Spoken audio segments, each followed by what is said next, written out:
I mean, let's just be real. Like, women operating in the manosphere, right? I mean, like, that has always been a risky proposition, but it is also not new. Like, the manosphere as part of our democracy has literally been here since the origins of democracy, right? I think Okay, a you're gonna lot. have to break that down.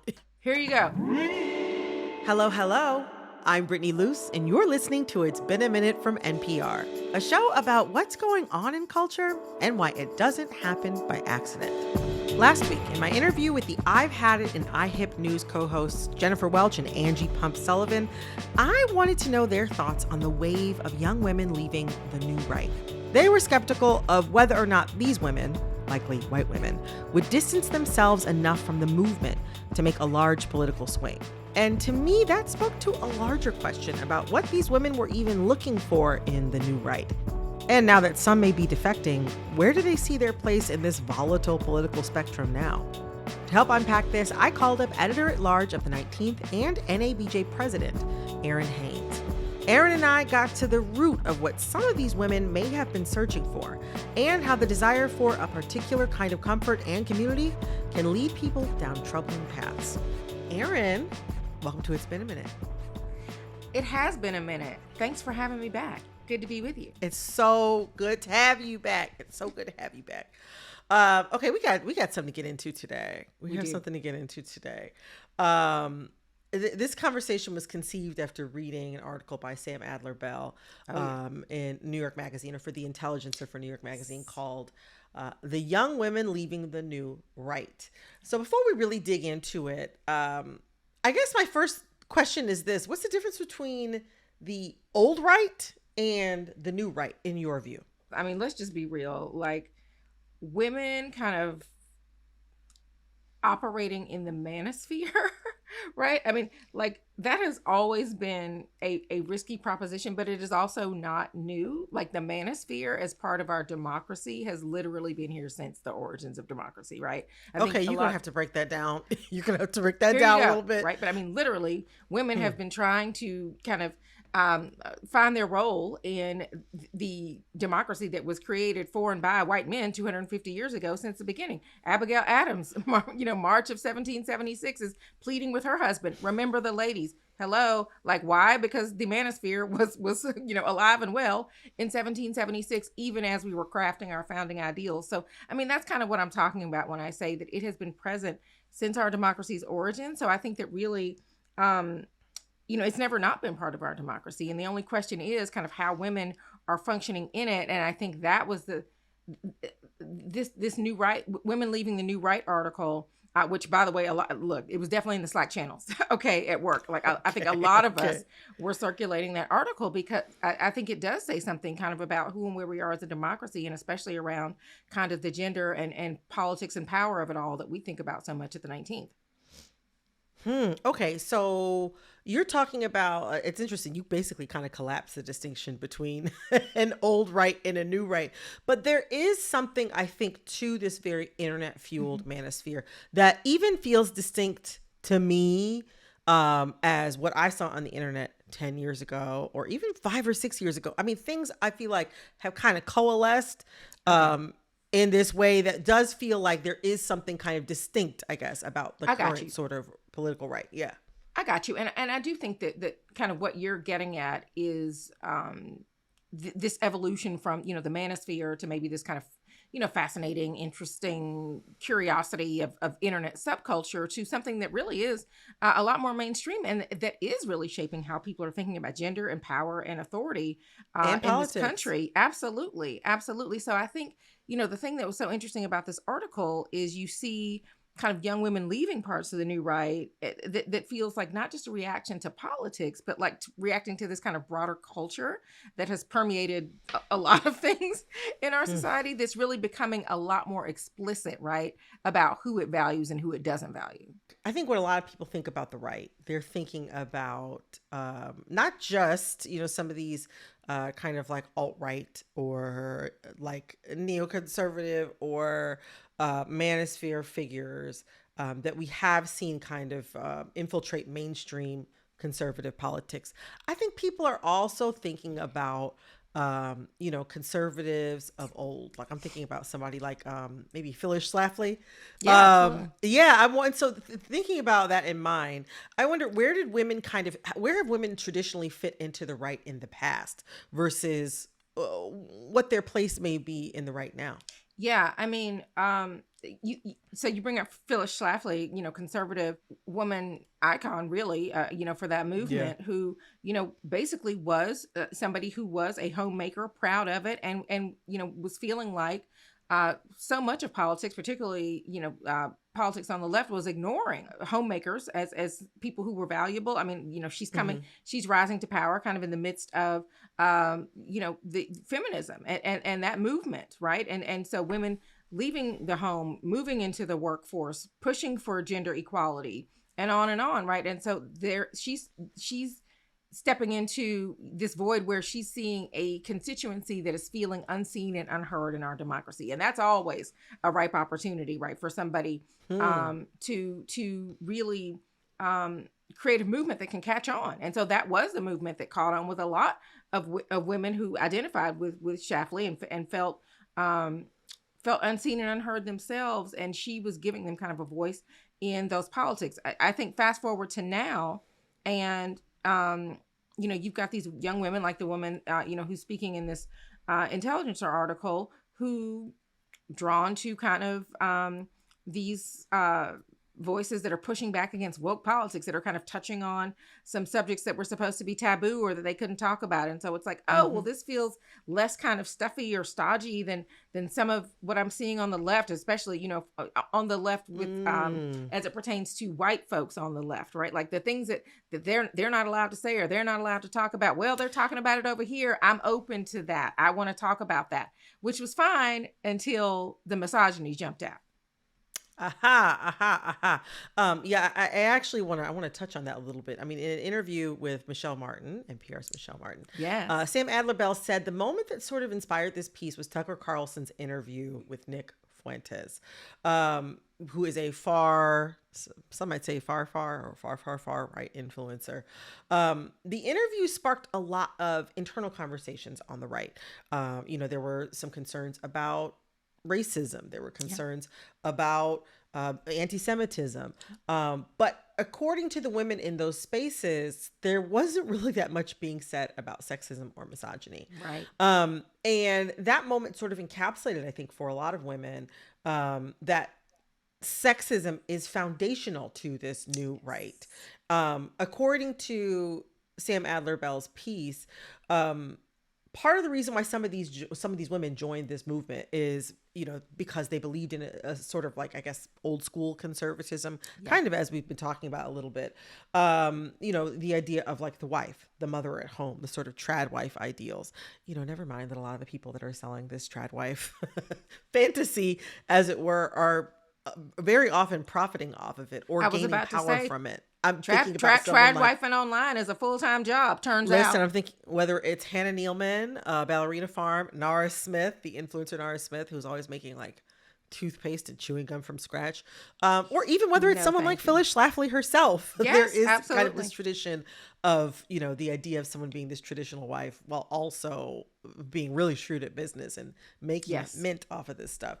But there was, I think, in this idea of old school conservatism, it seems like there was this idea of sort of reciprocity. Like, if you were going to like take care of the home as a woman, then the man, or this greater political structure of conservatism, was going to take care of you.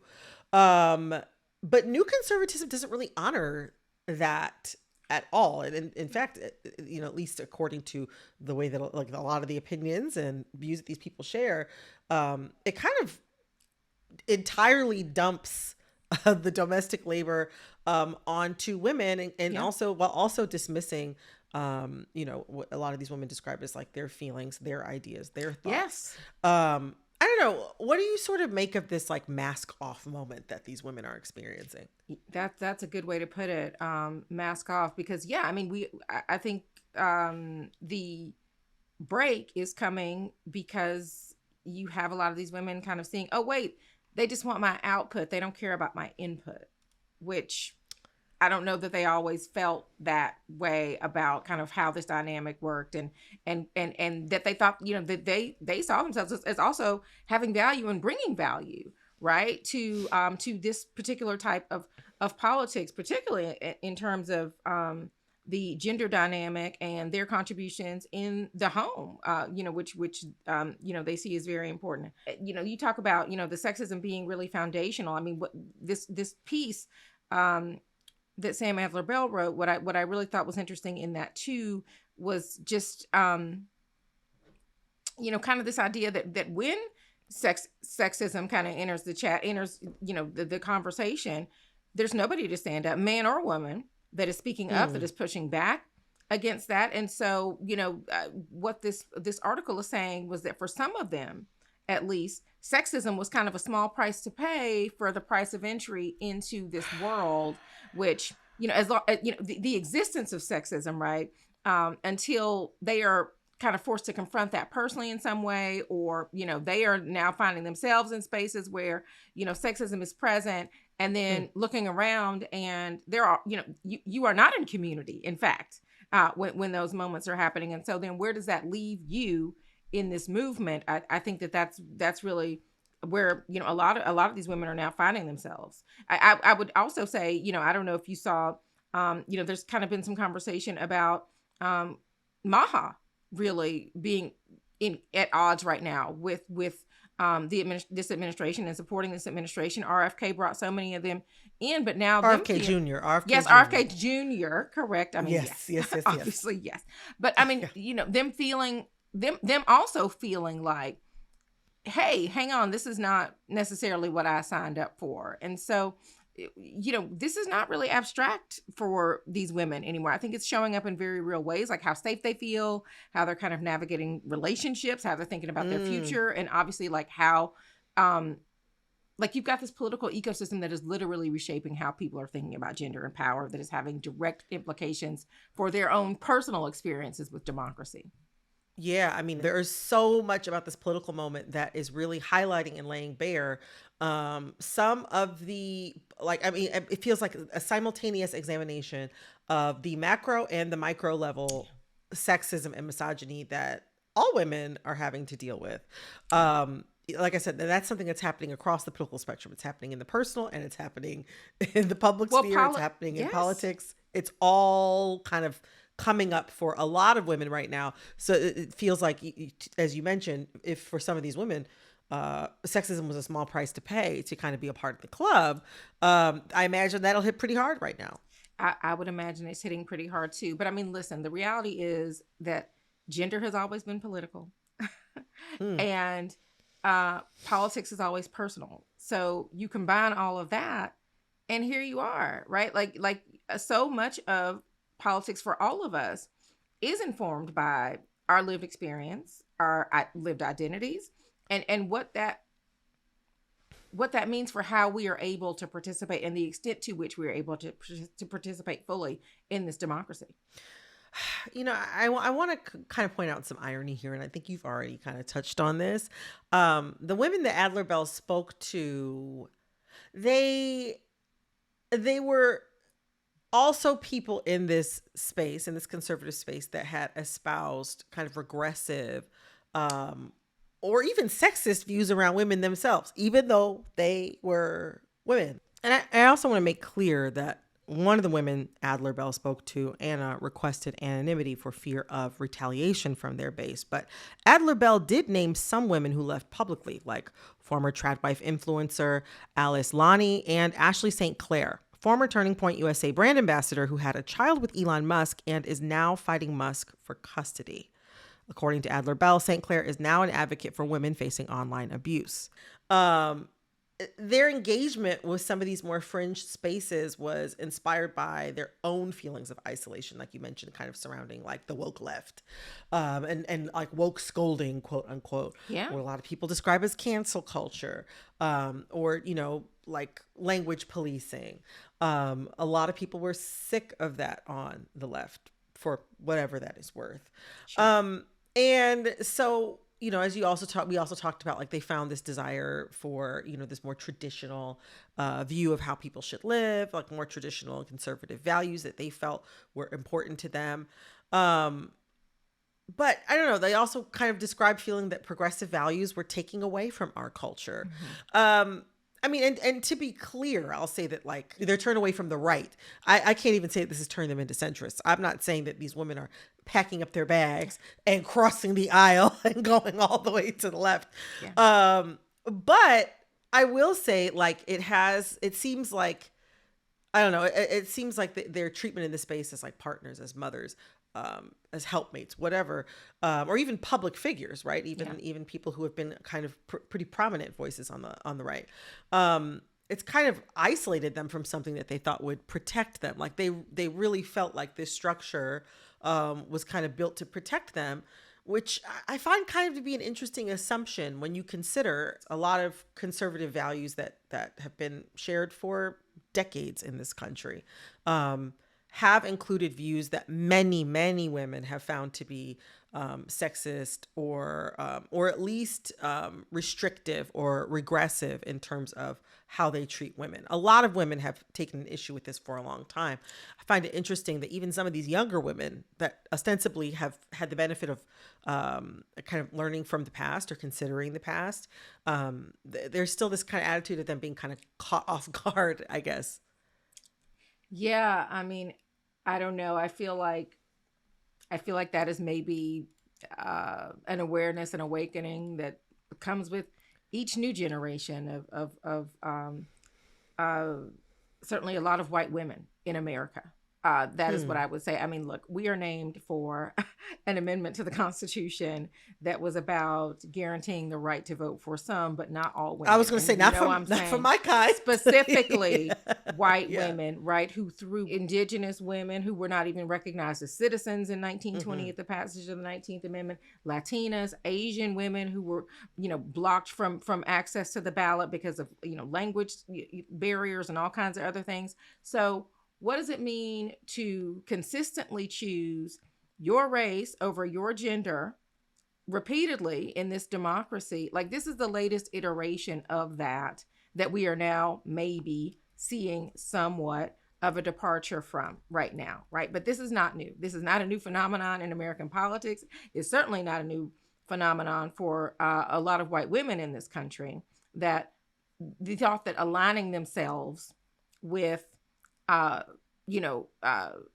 white male patriarchy in this country was somehow going to benefit them. They were doing that because they thought that they were aligning themselves with power, with safety, with access to certain things. And that, in fact, is not proving to be, and even maybe, values that they agree with or wanted to align themselves with, that doesn't necessarily pay off for them. I'm glad you bring this up because this reminds me of a recent conversation I had. I just spoke with Jennifer Welch and Angie Sullivan of the I've Had It podcast and iHip News. I'm sure you're familiar with them. Yes. And I asked them about this recent shift away from the right. And about of these conservative, presumably white women who are shifting from the right away from conservative politics. And even though Angie had undergone a journey of her own, turning away from conservative politics, they both seemed really skeptical. I don't trust it. I know these women. These women are wildly indoctrinated into a culture where they think the world should be curated for them. It's not popular to like Trump right now, and so they're jumping off. They both seemed really skeptical that this many, again, they were speaking from the perspective of white women, that this many white women, or that any, notable number of white women shifting away from the right may have been like a permanent change. One of the things that they had posited was that, well, Trump is unpopular now, or, like the ICE raids are unpopular now. A lot of the foreign policy that we're seeing, like military campaigns that the United States is carrying out in the Middle East, those are unpopular now. Mm-hmm. And that might be informing some of their decisions. But Yeah, they both seemed really skeptical. I'll also say that that skepticism is shared. I've seen it shared across the internet. As this piece was making the rounds across social media, I saw a lot of skepticism as to what this political about face might mean. And so I wonder, where do you think that skepticism comes from? I think where it comes from is what is it, what does this mean for how you will now act politically, right? Like this is not just about, kind of stepping away from this movement. It is not just about like how does that disillusionment translate into your political action, right? Like no longer espousing these views, but then maybe doing the same thing that you have been doing at the ballot box. Like what does that say about where you really are with all of this, right? Because I think even in that disappointment, I don't know what that means for and I think that's the skepticism that you're seeing coming up, is that people don't know what that means for how much the number shift in terms of the actual political support that you see. Are you, maybe you don't like this particular strain or this particular piece, but then you maybe still be voting for candidates that are still very much a part of that world, or very much still aligned with some of what we are seeing happening in the manosphere. And so does that mean that you really are not okay with this? Are you willing to actually show your departure from this group, right, in those politics? I think that is really the skepticism that we are seeing, because like the manosphere, the alt-right, the new right, has always kind of centered male grievance, has always reacted to women's autonomy, has always kind of framed feminism as a threat. So like that's not new, but all of a sudden it's not okay. Like what is that, like the shift, like you said earlier, like the mask is off, right? The ideas that used to be kind of coded dog whistle are much more explicit now. I mean, literal anti-suffrage rhetoric being thrown about, as was mentioned in the article, open hostility to women, being independent. And it's not just kind of a family values conversation that is happening. It's much more about male dominance and male control, right? And so that I think is the part of the reason for the shift. And women are kind of coming to this understanding that maybe they were useful symbolically, but they were not valued as part of the infrastructure of this movement, if that makes sense. And thinking about the infrastructure of a movement, that makes me think about something else that came up in the conversation that I had with Jennifer and Angie from iHip News. And Jennifer brought up the idea that in order for the country to move forward politically, especially, the Democratic base, that we've got to listen to Black women and take their concerns seriously. And she has some good thoughts about that. She has some very good thoughts about that. And this is an idea that's been posited for years across politics more broadly. The idea that Black women are a political bellwether when it comes to the issues that affect all women. Many Black women have agreed with this. Many Black women have agreed with this. And then other Black women, I think, maybe also have agreed with this, but but maybe have also bristled at the idea of, Black women perhaps having to be what they feel like is kind of pulling, the rest of their sistren along. I wonder, where does that dynamic fit into this shift away from the right? Yeah. And again, this is where we have not learned the lessons of the suffrage movement, right?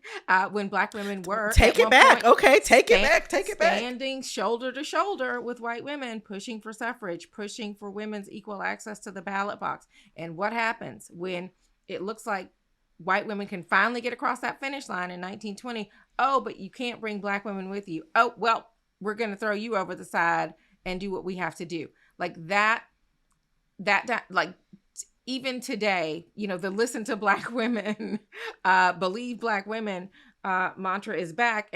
But have those lessons been learned from 100 years ago in our politics. I would say that they probably have not. But you're exactly right, Brittany. Like, Black women have been naming this dynamic for a long time, right? The idea that movements will invite women in, but not actually share power with them. We had to learn that the hard way. And I think what's different now is that more women are experiencing this directly. And so that I would hope that they can also understand the long tradition, the continuum that we have been on, that maybe will lead them to make different choices about how to move going forward. That's a different paradigm right there. Yeah, I mean, if women are leaving, it's not because the movement changed; it's because it finally told the truth about itself. So, where does that leave you? Yeah, all of this makes me think about like a particular brand of online content that I've started to see post 2024. Okay. And whether it's in response to ICE enforcement or SNAP benefits being taken away, or what we're talking about now, this sort of like rapidly escalating disdain for women that's coming through these sort of new right conservative politics, or even a disdain for anything feminine whatsoever. I don't know. I'm starting to see, actually kind of constantly seeing these sort of like, I regret my vote or why I left MAGA posts. And, as you can imagine, these videos get a lot of views, a lot of likes, a lot of shares. It makes for sticky online content. And, whether that is good, whether these are positive reactions or negative reactions, whether that attention is good or whether it's bad. And as we get further into this midterm year, I wouldn't be surprised if there were more moments where we kind of have to contend with some of the people who were part of getting us to this moment, getting the country to this moment, politically where it is right now. Yeah. And this is, regardless of how you feel politically, this is a volatile moment. There are a lot of things that the government is doing that a lot of American people don't feel confident in, or just certain things that aren't very popular, even on both sides of the aisle, right? This is a moment where it seems like a lot of people are unhappy and a lot of things are in upheaval. Absolutely. I wonder, how do we consider the idea of making space for what it means to make space for people who may be expressing guilt or regret, discomfort, buyer's remorse, or simply didn't think that things would get quote unquote this bad, whatever they think this bad means. How do we consider, or how should we be considering or making space for, or should we be considering or making space for people who perhaps contributed to a moment that many people are unhappy to be in, but now are feeling a type of regret? How should we think about that? At the end of the day, a thing to remember is that for so many of these people, the thing that brought them to, kind of a new right movement, a manosphere, what have you, is them seeking a sense of belonging, a sense of community. Right. And now that they are realizing that they are no longer a part of that community, maybe they are, and they have left that, they have left that community. They no longer have that community.